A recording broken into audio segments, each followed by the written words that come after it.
Hello everyone, my name is Rachna and I welcome you all on my YouTube channel. In this video, we are going to cover the question paper which is conducted by NTA UGC NET for NET and JRF, right? So this is your March 2023 question paper.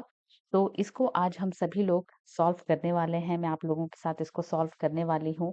ठीक है, before moving to the question paper let me just tell you that जो NET का paper होता है that is divided into two parts, paper 1 and paper 2. Here we are going to discuss paper 2.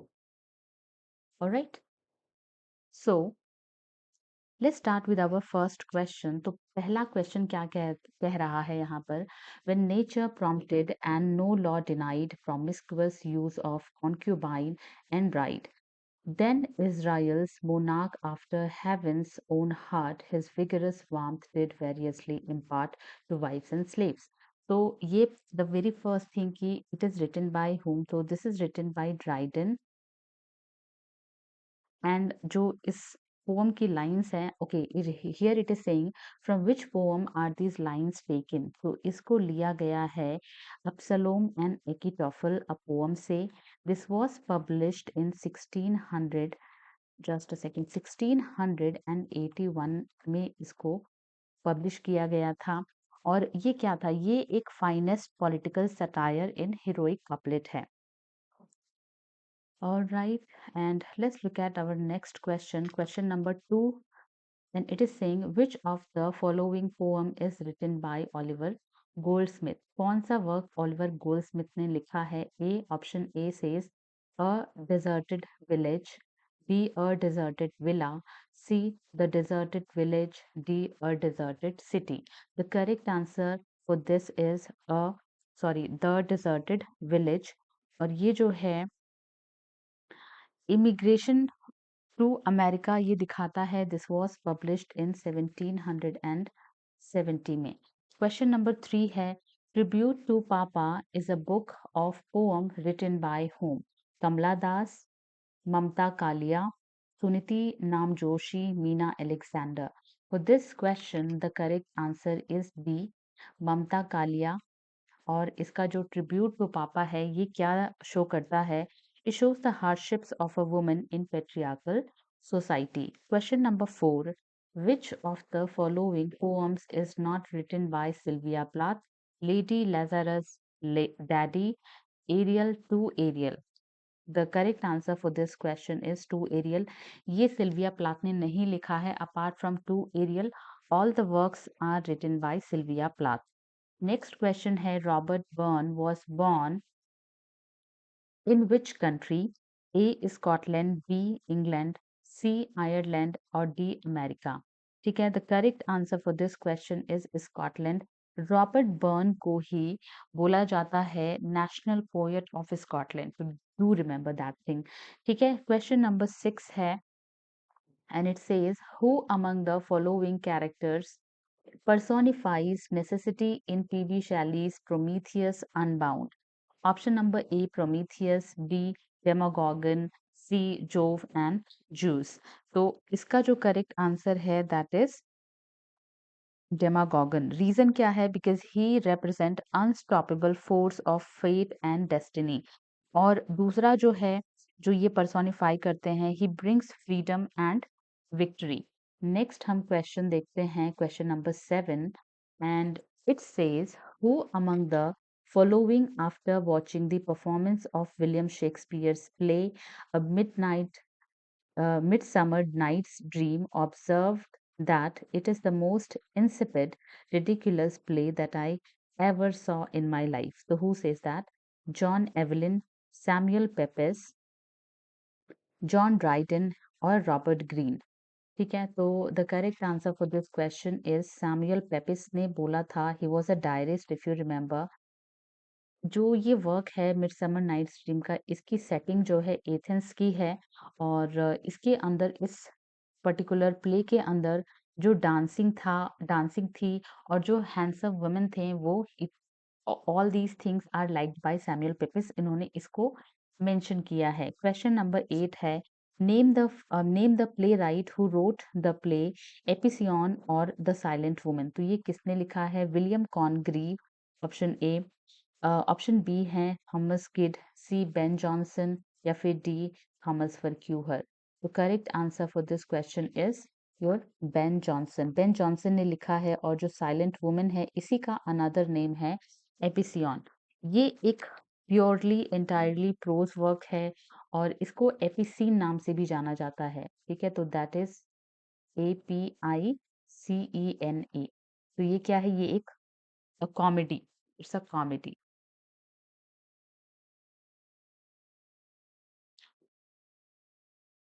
Next question है question number 9। Abhijnana Shakuntalam makes use of the following 4 languages. तो वो कौन कौन सी हैं? ए है संस्कृत सौरासेनी, ठीक है, तमिल महाराष्ट्री। बी है संस्कृत शौरासेनी पाली ओरिया। सी है संस्कृत ब्रजाबुली महाराष्ट्री एंड मगधी। डी है Sanskrit Shauraseni Maharashtri and Magadhi. The correct answer is B, that is Sanskrit Shauraseni Maharashtri and Magadhi को क्या किया गया है? अभिज्ञान शाकुंतलम ने make use of the 4 languages. इसके अंदर आपको 4 लैंग्वेजेस देखने मिलेंगी। क्वेश्चन नंबर 10 है choose from the following options the correct combination of playwrights who contributed to the movement called kitchen sink drama. Kitchen sink drama is very important thing, and that almost started around 1950s to 60s। ठीक है, 1950s से लेकर के 60s के बीच का ये क्या है? फिनोमेना है। नेक्स्ट जो है हम देखते हैं ऑप्शंस इसके। Option number A John Osborne, Arnold Wesker, Shelagh Delaney and John Arden. B है John Osborne, Arnold Wesker, Harold Pinter, Shelagh Delaney. C है John Osborne, Arnold Wesker, Antonin Artaud and George John Arden. D है John Osborne, Harold Pinter, Shelagh Delaney and John Arden. तो इसका जो correct answer है that is John Osborne, Arnold Wesker, Shelagh Delaney and John Arden. ठीक है, यहाँ पर जो प्रोटैगनिस्ट होता है वो कैसा होता है? वो डिस्क्राइब किया जाएगा आपको कैसे? एंग्री यंग मैन के जैसे, और वो बिल्कुल social realism style domestic situation of working class को बेसिकली क्या किया गया है इसके अंदर शो किया गया है। Let's look at our next page. तो here we are at question number 11। Question number 11 में है choose from the following options that are correct combination of the plays which make significant use of expressionistic techniques। तो यहाँ पर actually options काफी लंबे लंबे हैं, so I'm not going to read that all. I'm just telling you the correct answer for this question. So D is the right option. The hairy ape, the emperor, Jones, rapid transit, the adding machine। ठीक है, अगला जो है question number 12 देखेंगे। Apart from Bertolt Brecht others who have influenced epic theatre. तो कौन कौन है वो? Option number C is correct, that is Erwin Piscator and Max रिनहार्ट।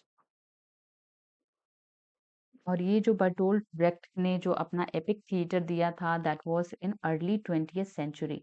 ठीक है, I am not writing early, kindly write that. So that is early 20th century. I'm only writing E here। आप वैसे आप नोट कर लेना।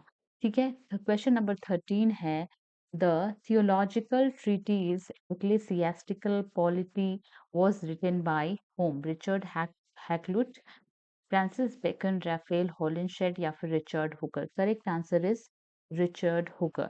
Question number 14 who wrote the popular instruction manual for fishermen titled The Complete Angler or The Contemplative Man's Recreation? Isaac Walton, Jeremy Taylor, Richard Baxter, Thomas Hobbes। Correct answer for this question is Isaac वॉल्टन, और जो ये work है that was published इन 1653 में आया था। Question number 15 क्या है? What did Matthew Arnold imply the term Hebraism in his Culture and Anarchy? A है moral education, B intellectual autonomy, C rational outlook, D pragmatic attitude. Correct answer for this question is moral education. Okay जो Hebraism term है इसका जो meaning imply किया गया है that is moral education in Matthew Arnold's Culture and Anarchy. Question number 16 है the journal Scrutiny was founded in 1932 by whom? तो let me tell you the options here first. I.A. Richards, F.R. Lewis, Clint Brooks, John Crow Ransom. F.R. Lewis is the right answer. Scrutiny क्या है? ये एक quarterly review, हम इसको journal, इसे journal, ठीक है, तो क्वार्टरली रिव्यू जर्नल था ये, इसका नाम था स्क्रूटनी, जिसको किसने फाउंड किया था? एफ आर लीविस ने फाउंड किया था. ठीक है. क्वेश्चन नंबर 17 है Samuel Pepys claim to fame rests on his what? Biography, autobiography, diary या फिर speculative fiction. So the correct answer for this question is diary. So we all know Samuel Pepys is 17th century a very famous diarist. Question number 18 है doctor prime रोज, ठीक है, prime रोज या फिर Primrose is a character in what? Option A है Nicholas Nickleby, B है Adam Bede, C है आपका the Vicar of Wakefield, here we are, ठीक है, डी है Joseph Andrew. The correct answer is C the Vicar of Wakefield. जो doctor Primrose हैं ये एक मेल हैं और ये आपके फर्स्ट पर्सन नैरेटर भी हैं. और ये कौन है? ये एक स्ट्रिक्ट मोनोगेमिस्ट भी हैं, जो केवल एक शादी को मानता है उसको मोनोगेमिस्ट बोलते हैं. He is a nice person in this work. ठीक है. नेक्स्ट क्वेश्चन है आपका question number 19. So the baby was carried in a small deal box under an ancient women's shawl to the churchyard that night and buried by lantern light at the cost of a shilling and a pint of beer to the sexton. In that shabby corner of God's allotment where he lets the nettles grow and where all unbaptized infants, notorious drunkard, suicides, and others of the conjecturally damned are laid. तो ये from which novel is this excerpt taken? तो ये जो अंश है वो कहाँ से, किस वर्क से लिया गया है? Option number A wuthering heights of Emily by Emily Bronte, B है Tess by Thomas Hardy, C great expectation by Charles Dickens and D mill on the floss by George Eliot. Option number B is correct. Tess by Thomas Hardy is the right answer. Question number 20 हम देखेंगे which of the following novel is written by Patrick White. ठीक है, a very important writer from Australia, he is an Australian writer. ठीक है, तो ये आपसे पूछे जाते हैं एग्जाम के अंदर काफी टाइम, काफी बार. ठीक, 20 का जो आंसर है कि कौन सा जो नॉवेल है वो पैट्रिक वाइट ने लिखा है. ऑप्शन ए है cry the beloved country, B है द वीवी सेक्टर, सी है द हैंडमेड्स टेल, डी है the stone angel. And the correct answer is your B, VV sector, and this was published in 1970 by Patrick White. Okay, next आपका question है question number 21. Which among the following is not written by Kamla Markandeya? ठीक है, A है some inner fury, B है the nowhere man, C है a time to be happy, D है the golden honey comb. The correct answer for question number 21 that is a time to be happy and this work was written by Nayantara Sehgal.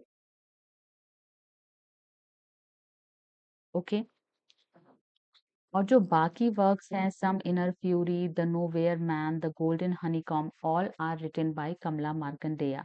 Question number 22 देखेंगे. Who among the following were revaluing the masses?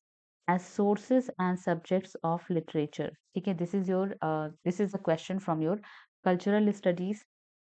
Option A है Richard Hoggart and William Raymond Williams, B है Penny Summerfield and Gillian Rose, C है Rachel Alsop and Catherine Belsey, D है John Cook and Marilyn Deegan.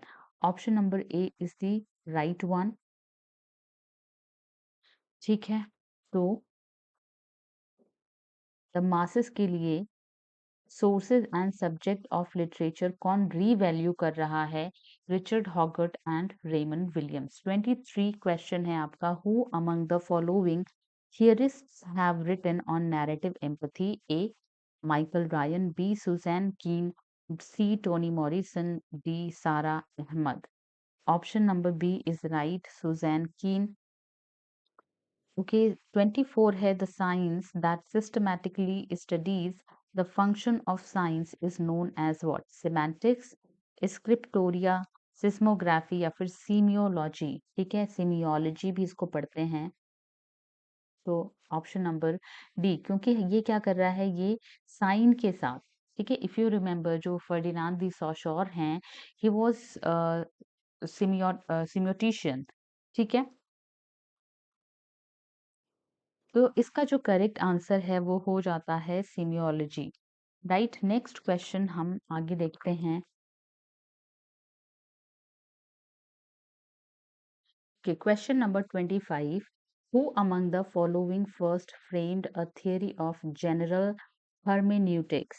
Wilhelm Dilthey, B है Ferdinand de Saussure, D Friedrich Schiller-Maker, and then D E.D. Hirsch. Correct answer for this question is Friedrich Schiller-Maker. 26 है Rola Barth image music text was published in which year? 1968, 1977, 1979, 1969. So the correct answer for this question is 1977. ये क्या है? Image music और text जो इनका work है, that is a collection of ऐसे जो कि 3 पार्ट्स में है, सेम नेम के साथ. Image is the first part, music is the second part, text is the third part. रोला बार्थ जो है ये एक फ्रेंच फिलोसोफर है. 27 क्वेश्चन आपका. Who among the following distinguished the constatives from the performatives? A John Austin, B Judith Butler, C Stanley Fish, D Mary Louise Pratt. The correct answer is A, that is John Austin. और ये जो कॉन्स्टेटिव्स और परफॉर्मेटिव्स का जो इन्होंने theory दी है, या इन्होंने अपनी book how to do things with words में दी है. 28 क्वेश्चन है. Who among the following coined the phrase soft capitalism? Soft capitalism किसने दिया है? Louis Althusser, B Slavoj Zizek, C Nigel Thrift या फिर Terry Eagleton. The correct answer for this question is Nigel Thrift ने दिया है. और सॉफ्ट कैपिटलिज्म क्या है? ये एक सॉफ्ट अप्रोच होती है बेसिकली, जो क्या करती है, जो डिस्क्राइब करती है a shift in the dynamics of capitalism. Question number 29. To whom is the term thick description attributed? Option A John Storey, B है क्लिफर्ड गीट्स, सी है Deleuze and Guattari, and then D James Clifford. तो correct answer for this is B, Clifford Geertz ने इसको क्या किया है, इस term को एट्रीब्यूट किया है. हालांकि ये जो थिक डिस्क्रिप्शन टर्म है, इसको क्वाइन किसने किया है? इसको गिलबर्ट रायली ने क्वाइन किया है. गिलबर्ट रायली ने इसको क्वाइन किया है. कब? 20th सेंचुरी के अंदर. ठीक है, 20th सेंचुरी के अंदर इसको किया है. और जो क्लिफोर्ड गीट्स हैं, कौन सी बुक के अंदर इन्होंने थिक डिस्क्रिप्शन को एट्रीब्यूट किया है? That is the interpretation of cultures which came in 1973. Let's look at question number 30. Question number 30 क्या बोल रहा है? The subject matter of cultural studies as it emerged as a proto-discipline in the 1960s was predominantly exploration of what? High culture, popular culture, subaltern history या फिर contemporary politics. Correct answer for this is popular culture. We all know that popular culture को ही low culture या फिर mass culture बोला जाता है. ठीक है, तो B is the right answer. Question number 31 है आपका. What does the abbreviated term triple C S stand for in the context of cultural studies? A है consortium of cooperative culture and society, B conference on contemporary culture and society, C है आपका centre for contemporary cultural society, D है conclave for collective consciousness and socialisation. The correct answer is this. It was a Center for Contemporary Cultural Studies, which was started in 1964. University of Birmingham में जो cultural studies की जो था cultural studies उसको start किया गया था, और centre for contemporary cultural studies इसको बोला गया था. किसने किसने स्टार्ट किया था? स्टुअर्ट हॉल ने और रिचर्ड हॉगर्ट ने. ठीक है, Stuart Hall and Richard Hoggart. Question number 32 है. According to Stuart Hall, the concept of what played a seminal role in cultural studies? तो ऐसी कौन सी चीज है जो बहुत ही इंपॉर्टेंट रोल प्ले करती है कल्चरल स्टडीज के अंदर? A interpellation, B dispositive, C hegemony, D society. ठीक है, तो ये आपका option number C is the right answer, hegemony, जो कि क्या है, ये एक पोस्ट ग्रामेशियन स्टैंस है, और जिसको स्टुअर्ट हॉल क्या मानते हैं कि एक बहुत कल्चरल स्टडीज के अंदर ये बहुत इंपॉर्टेंट रोल प्ले करता है. क्वेश्चन नंबर 33 है आपका. The book political Shakespeare essays in cultural materialism was jointly edited by whom? So, because options are very long, so I'm only giving you the answer for this. Question 33 ka B option is right. That is Alan Seinfeld and Jonathan Dollimore. Question number 34 hai. Identify the work which has not been authored by the famous cultural critic Raymond Williams. इसका जो answer है that is the making of the English working class is the right answer, because it is saying कि जो Raymond Williams ने नहीं लिखा है.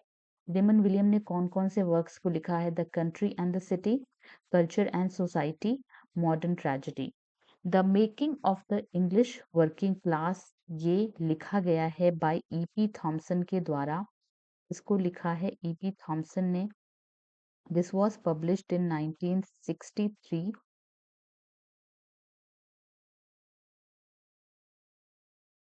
ठीक है, ये कौन रहते हैं? ईपी थॉमसन है a new left historian. Question number 35 है. Second language is what? Second language क्या है? The correct answer is C, any language other than the learner's native language और मदर टंग. बहुत इजी क्वेश्चन था ये वाला जो सेकंड क्वेश्चन है. तो हमारे केस में हमारी मदर टंग हिंदी हो जाती है या फिर हमारा रीजनल लैंग्वेज हो जाता है, और जो सेकंड लैंग्वेज है that is English. Question number 36 है. When a learner's second language learning system seems to freeze or get stuck at some more or less deviant stage, that phenomenon is known as what? Freezer, fossilization, language learning blockade, and language scaffolding. So correct answer for this is fossilization. 37 है. Integrative motivation refers to what? The correct answer for this is option number C, language learning for personal growth and cultural enrichment. ठीक है, this is according to क्रेशा. जो आपने Stephen क्रेशा अगर आपने पढ़ा होगा, तो वो ये बात कहते हैं कि जो लर्निंग होती है वो पर्सनल ग्रोथ के लिए और कल्चरल इनरिचमेंट के लिए होती है, जो कि कहाँ से आती है? इंटीग्रेटिव मोटिवेशन जब होता है तो वहां से आती है. ठीक है, जैसे कोई भी सेकंड लैंग्वेज क्यों सीखता है? क्योंकि वो सोसाइटी के इम्पोर्टेंट ग्रुप में रहना चाहता है, अपना एक इन्फ्लुएंस छोड़ना चाहता है सोसाइटी के ऊपर, कल्चर को रिच करना चाहता है, पर्सनल ग्रोथ एसेट्रा एसेट्रा. ठीक है, और भी बहुत सारी चीजें हो सकती हैं. क्वेश्चन नंबर 38 है. In 1835, which of the following languages was replaced by English as the official language of the East India Company? इसका करेक्ट आंसर है पर्शियन। उन लोगों ने क्या किया था, पर्शियन लैंग्वेज को रिप्लेस किया था बाय इंग्लिश। ठीक है, क्योंकि उन्हें ईस्ट इंडिया कंपनी की लैंग्वेज बनानी थी, that has to be English. ठीक है, मैकॉले ने क्या किया था, मैकॉले ने सपोर्ट किया था कि जो पर्शियन लैंग्वेज है वो इंग्लिश के द्वारा क्या की जाए, रिमूव कर दी जाए। नेक्स्ट हम देखेंगे, नेक्स्ट क्वेश्चन पेपर है आपका, क्वेश्चन है आपका question number 39। Choose the correct option from the following option. कौन सा ऑप्शन जो है करेक्ट है? तो यहाँ पर option number D is correct. The Magna Carta of Indian education in the colonial period refers to Wood's education dispatch. अगर आपने वुड्स डिस्पैच का नाम सुना है तो ये क्या है, this is actually called Magna Carta which came in 1857। ठीक है, नेक्स्ट क्वेश्चन है आपका 40 question. Which of the following plays of William Shakespeare was translated into Bengali and directed by Girish Chandra Ghosh? तो दैट इज मैकबेथ, और ये इन्होंने कब किया था, इन 1893 में इसको इन्होंने डायरेक्ट किया था और ट्रांसलेट किया था। Now, next question number 41 है, which of the following works of Browning are pure dramas? A है Strafford, B है The Last Ride Together, C है A Blot in the Escutcheon, and D Pippa Passes, E है आपका Porphyria's Lover। तो यहाँ पर आपको मिक्स एंड मैच का ऑप्शन देखने मिलता है। तो 41 का जो आंसर है that is A and C is the right answer. तो आपका स्ट्रेफोर्ड, स्ट्रेफोर्ड की किसने लिखा है, रॉबर्ट ब्राउनिंग ने लिखा है, जो इनका प्योर ड्रामा है। A blot in the scutcheon is also pure drama by Robert Browning. ठीक है, Strafford this is published in 1837 में, जो कि ट्रेजेडी है, और ये वाला क्या है 1843 में पब्लिश किया गया है, जो कि अ ब्लैंक वर्स ट्रेजेडी है। बाकी वर्क्स भी Browning, seems like that Browning has written that. 42 question है, who among the following poets have lived in Australia? कौन कौन से पोएट जो है ऑस्ट्रेलिया में रह चुके हैं? Judith right, Yusuf, I am only telling you the right names now. तो जूडिथ रह चुकी हैं, यूसुफ रह चुके हैं, एंड कैथ वॉकर रह चुके हैं। ये सारे ही क्या हैं, ऑस्ट्रेलियन पोएट्स हैं। A B and C is the right answer. 40 number 3, in an essay on criticism, Pope, and then option number A, analyzes. So let me give you the correct answer for this. तो criticism, ऐसे on criticism में Alexander pope ने क्या क्या analyse किया है? तो option A को भी उन्होंने एनालाइज किया है। क्या है, analyses the causes of faulty criticism and praises the great critics of the past. Past के क्रिटिक्स को उन्होंने क्या किया है, क्रिटिसाइज किया है और कॉजेज बताए हैं फॉल्टी क्रिटिसिज्म के। ऑप्शन बी भी करेक्ट है, और इसमें इन्होंने क्या किया है कि analyses the causes of faulty criticism and characterises the good critic. तो इन्होंने कैरेक्टराइज भी किया है। तो option number A and B is the right one. ठीक है, this is the correct answer. Next question है आपका क्वेश्चन नंबर 44। क्वेश्चन नंबर 44 में which of the following plays are written by Harold Pinter? ठीक है, ऑप्शन नंबर इसमें जो है,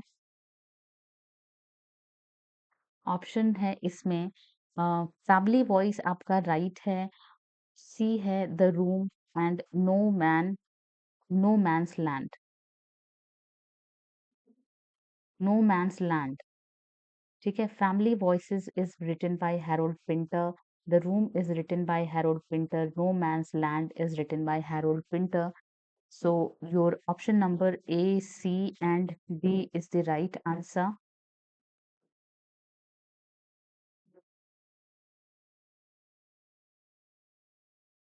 45 क्वेश्चन देखेंगे अब हम। Which of the following have not been written by Mahesh Dattani.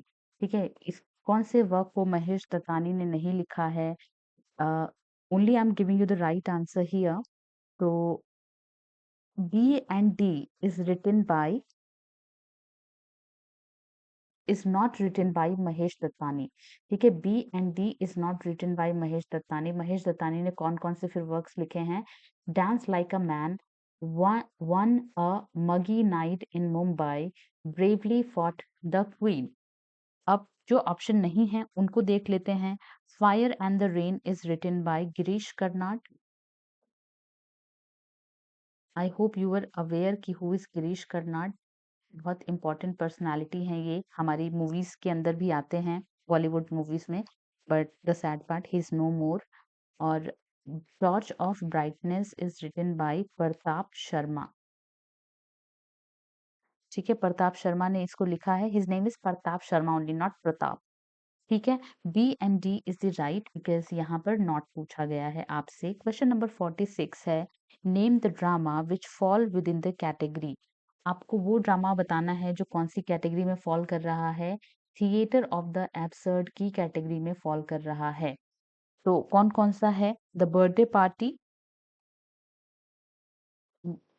ठीक है, the birthday party, end game,